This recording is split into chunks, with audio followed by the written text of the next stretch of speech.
Ես այս նշանը չեմ սիրում։ Եղավ, հիմա կնկարեք, շատ լավ, ես Փաշինյանին սիրում եմ, հարգում եմ, երեկվա այդ բաներն էլ որ տեսել եմ, վաբշե, ատելի մարդիկ, դա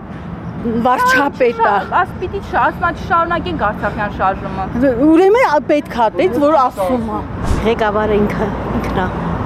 Շարունակենք, բայց եթե ասма չէ, ուրեմն չէ։ Փաշինյանին սիրող, Հայլուրին չսիրող, բայց Հայլուրի Արցախուզին մասնակցած այս երկու կանայք են միայն համաձայն, որ Արցախյան շարժումը չպետք է շարունակվի։ Եթե Փաշինյանի անունը լսում եմ, չեմ ուզում ընդհանրապես ոչինչ պատասխանել, կներեք էլի։ Խնդրում եմ դրա անունը չտա։ Մյուս քաղաքացիները կուշտ են իրենց նեղը գցած վարչապետից։ Աջոն ջան, կուշտ ենք էլ է պատահական մարդկանցից։ Պետք է շարունակվի, բայց խելամտորեն։ Արդեն կան ներն ենք, որ ինքը որ իր ընտանիքը չի կարեմ ղեկավարի, այս երկիրը ոնց ղեկավարի։ Արցախյան շարժումը դադարեցնելը նշանակում է հանձնվել թշնամի պետությանը, ասում են երևանցիները։ Այսինքն Ադրբեջանին գետ դառնալ։ Всё։ Ժողովրդի սրտում, հոգում, արյան մեջ նստած է եւ Արևմտյան Հայաստանը, եւ Արցախը, եւ Նախիջևանը, եւ ամեն, այսինքն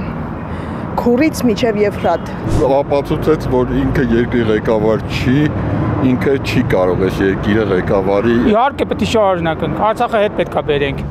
Հայ ժողովուրդը իրավունք չի տալիս Փաշինյանին իր անունից խոսելու։ Ուզենանք, չուզենանք, մեր թշնամիները ուզենան, չուզենան, Արցախը հետ է գալու։ հայ ժողովուրդը հաստատ ուզում է, ոչ մեկ չի ուզում, իր տան կեսը ինչ որ մեկին նվիրի։ Հայաստանի ազգային հերոսի խոսքերն են հիշեցնում Երևանում Հայաստանի վարչապետին։ Եթե կորցնենք Արցախը, կփակենք հայ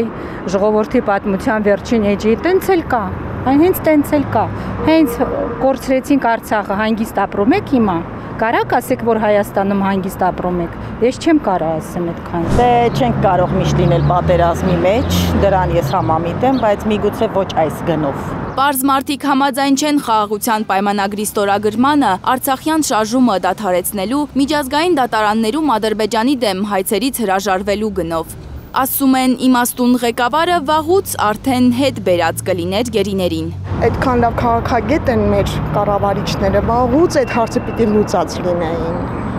Վաղուց մենք գերիներ այդտեղ պիտի չլինեին։ Այդ հավատանեմ, իր գլխի խեր չկա, մեր երեխեքը ընդ կոտորվան։ Մտածում է անգելա կոտլետը սարքում, բալիչիկա սարքում, ես եմ իրաց։ Վաղն է Սյունիքը կհանձնի, հետո կասի Սյունիքի հարցներ ենք փակում։ Արենի ամեն օր մի բան ասում է նախախմբ։ Դե ինքը գիտեք ինչքան ասեց, ոչ մի բան չարեց, էլի։ Որտեղ էս են մարդը, ճիշտ է ուժեղ մարդ ալներ, էլի։ Վրոդի մտամ գողական այդեմ։ Ինքը արդեն 2020 թվականի նոյեմբերի 9-ից քաղաքական դիակ է։ Լանա Համբարձումյան, Առաքել Օհանյան, Հարություն Մաթևոսյան, Հայլուրի համար։